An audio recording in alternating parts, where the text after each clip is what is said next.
Amis téléspectateurs, bonjour. Je suis très heureux de vous retrouver en ce samedi matin dans le cadre du Forum libéral. Je suis à la fois heureux et malheureux. Pourquoi je suis malheureux? C'est que nous avons perdu en Guadeloupe une très grande amie, en l'occurrence Lisette Vindex. C'est ainsi que je la connaissais dès le début. Lisette Vindex, qu'on connaît maintenant sous le titre de Madame Obidol. On la connaît surtout dans le domaine musical, mais Lisette Vindex n'était pas seulement ça. J'ai connu Lisette Vindex à Pointe-à-Pitre, puisque je suis pointois comme elle. Elle est décédée à 89 ans, je vous l'ai déjà dit, j'ai 80 ans maintenant. Donc c'est pour vous dire que c'était une amie à moi, mais une grande amie que j'ai connue dans des circonstances coutumières, quoi. C'est la Guadeloupe, c'est Pointe-à-Pitre, tout le monde connaît tout le monde à Pointe-à-Pitre. Et surtout, son petit frère, Rollin, et moi, nous avons été des amis d'enfance. Amis d'enfance dans la rue, amis d'enfance à Carnot, amis d'enfance au Doigt. Et quand il a fait son cheminement, moi j'ai fait mon cheminement de mon côté. Il est devenu policier, commissaire de police, directeur départemental de la police en Guadeloupe. C'est pas n'importe qui, Rollin, je le salue, c'est mon vieux camarade d'enfance, tout comme je salue notre voisin de l'époque, Sadi Séverin. Sadi, qui était juste en face de notre ami qui est décédé également, René Rabat. Enfin bref, j'ai connu Lisette jeune.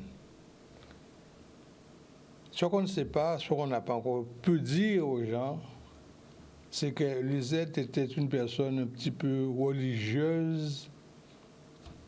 Je ne sais pas moi comment on peut indiquer cela, mais il faut savoir que tous les vendredis saints, Lisette Vindex mourait. Elle entrait en léthargie et c'était un événement pour tout Pointe-à-Pitre, toute la Guadeloupe. Et les gens venaient d'ailleurs pour constater que le vendredi saint, elle était décédée, elle était en léthargie. Et le samedi Gloria, comme Jésus-Christ se réveillait, elle se réveillait aussi. Alors c'est un phénomène que je n'arrive pas encore à comprendre, sinon que c'était une personne qui avait un don particulier et elle était probablement disons, élue de quelque chose, parce qu'à Paris, je l'ai connue aussi à Paris, elle était cartomancienne, elle avait une très grosse clientèle, elle résidait même dans un château, et elle recevait du monde de partout, y compris les hommes politiques qui venaient savoir leur avenir.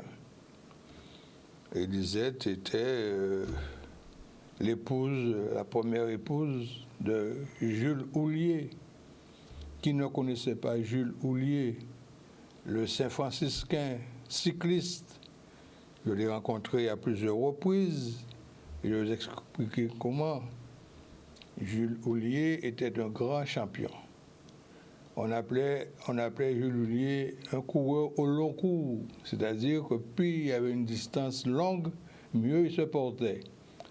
Et des fois même, c'est lui qui demandait à intégrer dans une course un trajet, notamment sortir à Pointe-à-Pitre, aller à l'Anse-à-la-Barque et revenir. C'était ça, Jules Houllier. Et pourquoi je vous dis que je connaissais très bien Jules Houllier, c'est que j'étais directeur de l'agence Petreluzzi à la rue Henri IV, et juste à côté de chez Petreluzzi, il y avait le dépôt de M. Jason. M. Jason était un distillateur, hein, il faut le savoir aussi, il avait une distillerie de rhum. Et ses enfants, que je connaissais très bien, Alain et Yves, tout particulièrement Alain, qui était de mon âge, était un féru de cyclisme. Et les après-midi, certains après-midi, Jules Houllier, Copaver et quelques autres cyclistes venaient là pour passer le bon temps à discuter de bicyclette. Et je quittais mon bureau pour me joindre à eux, parce que mon père était lui-même un amoureux du cyclisme. Il a été un des membres fondateurs de la JCA des Abîmes. Mon père c'était Ruffin Montpierre, hein, je vous le dis en passant, et il était de la JCA. Donc, j'ai rencontré ces gens-là, on discutait longuement, et évidemment, Jules Loulier était un grand blagueur. Grand blagueur, je vous dis ça. Pour lui, il était invincible. Dès qu'il avait pris sa bicyclette et que vous venez derrière lui, c'était la galère pour vous qui êtes derrière lui, parce que lui, il n'en souffrait point. Il a gagné de nombreuses courses. Et il faut savoir que toutes les compétitions cyclistes partaient de Pointe-à-Pitre à l'époque de Camille Jabour. Camille Jabour, qui était le propriétaire du journal Match, était également responsable du cyclisme en Guadeloupe, avec mon oncle Faustin Éloi. Eh bien, toutes les compétitions des fêtes communales, la course partait de Pointe-à-Pitre pour aller gagner dans la commune en question.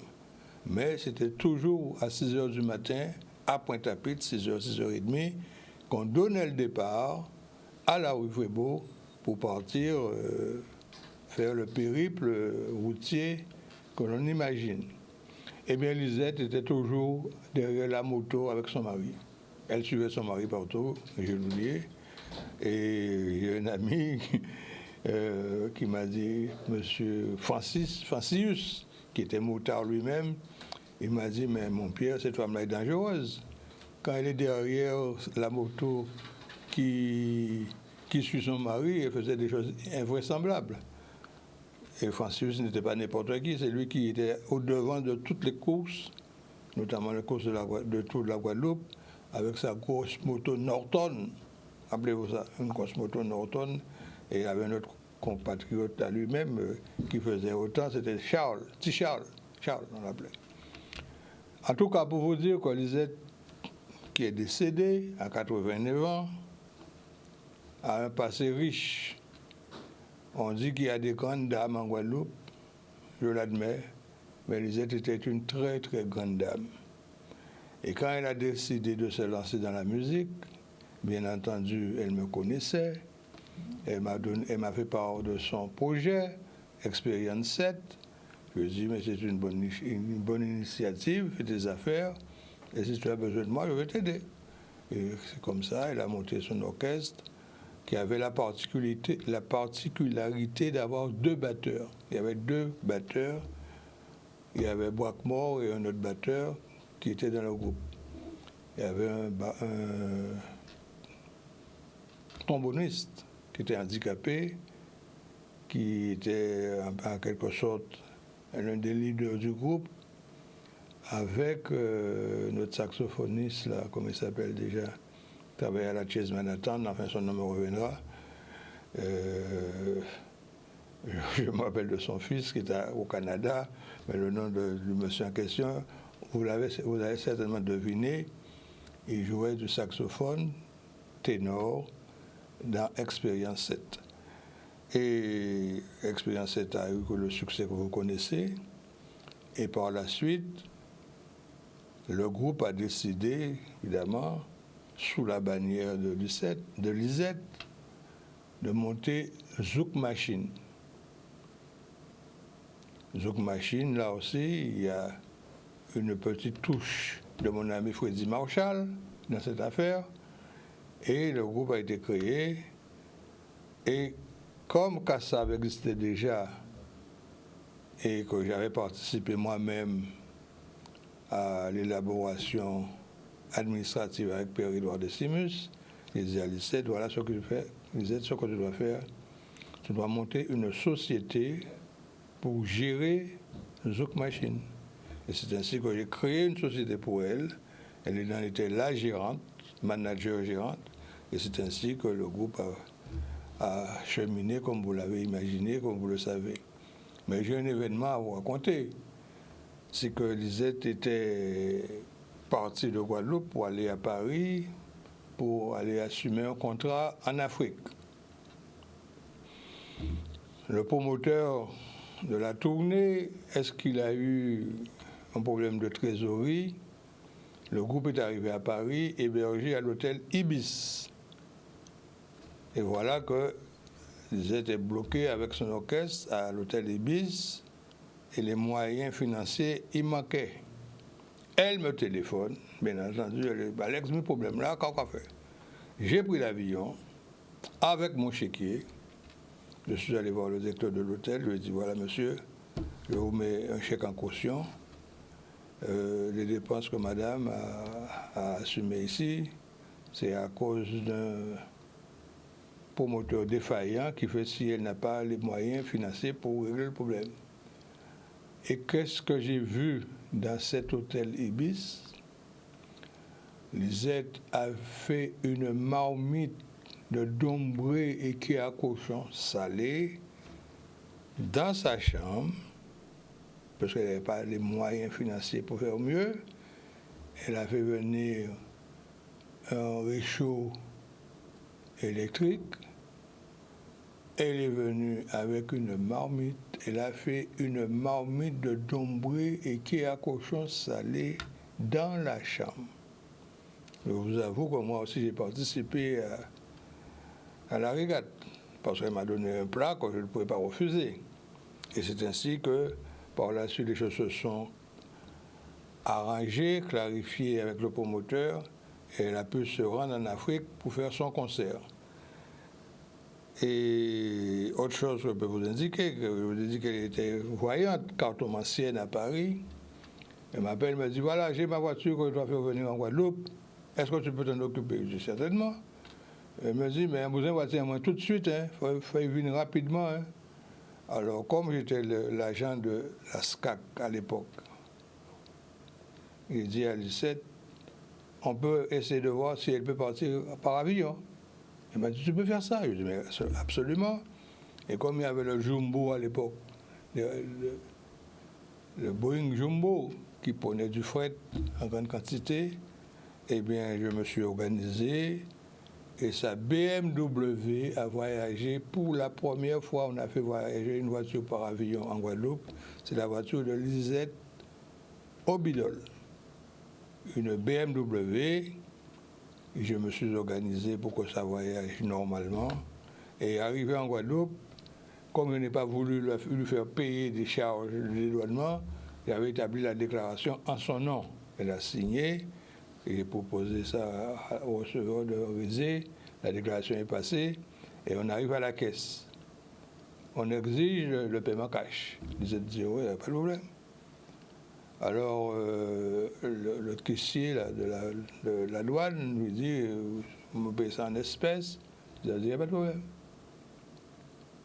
Alors, le type lui dit, mais soit vous me donnez un chèque certifié, ou bien vous me payez ça en espèces. Ils ont dit, je vous ai payé ça en espèces. Elle est venue avec un sac d'argent, une petite coupure. Elle a mis ça à la caisse. Elle a dit, monsieur, comptez vous-même. Ça, c'était Lisette Obidol. Elle est décédée, mesdames, messieurs. C'est une personne que j'aimais beaucoup. Elle aussi, elle m'aimait beaucoup, puisque Radio Guadeloupe, enfin Guadeloupe Première, a consacré un magazine sur elle. Elle a exigé que je sois présent au moment de l'enregistrement de ce magazine, chez elle, à Jean Soulin. Je suis allé, bien entendu, et j'espère que la réalisatrice de l'époque va projeter ce magazine qui était d'une très grande qualité parce qu'elle a rencontré toute sa vie. Tout ce que je vous ai de vous dire là, elle l'a dit. Et il y a un secret que je garde pour moi, que je ne vous dévoilerai pas ici, mais qui est un secret pour moi, mais peut-être pas pour la famille. Elle avait un coin caché, une partie cachée qu'on ne dévoile pas comme ça à la radio. Et c'est seulement ses enfants ou sa famille, si jamais ils le souhaitent, pourront le dire. Et moi, je me garderai bien de diffuser ce secret familial. Bien, voilà, mesdames, messieurs, ce que je voulais dire aujourd'hui sur Lisette Michel-Chevry, qui aimait la musique, beaucoup, puisqu'elle a pu faire triompher la musique guadeloupéenne avec Expérience 7 et Zouk Machine. Mais moi, je suis un latin. Et il y a une amie qui me connaissait bien, qui me connaît bien certainement, qui m'a fait partager un concert réalisé par l'Orchestre Philharmonique de Cuba. La cinquième symphonie de Beethoven, à la mode cubaine. Et mesdames, messieurs, je demanderai à mon réalisateur s'il veut bien nous projeter cet opus, cinquième symphonie de Beethoven, joué par le Grand Orchestre de Cuba.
Mesdames, Messieurs, je dédie bien entendu cette belle musique à notre amie Lisette. Vous saurez le détail de cérémonies qui sont réservées pour ses funérailles. Il y a sa fille Janie qui s'occupe de tout. Et bien entendu, j'espère que les Guadeloupéens répondront nombreux en hommage à cette très grande dame. Bon week-end à vous tous. Prudence sur les routes. Nous sommes en vacances. Prudence. Le masque, c'est pas parce qu'il y a une embellie que nous devions oublier qu'il y a une maladie qui circule et nous devons couper définitivement cette maladie en Guadeloupe. Prudence et respect. Bon week-end à vous tous et à samedi prochain.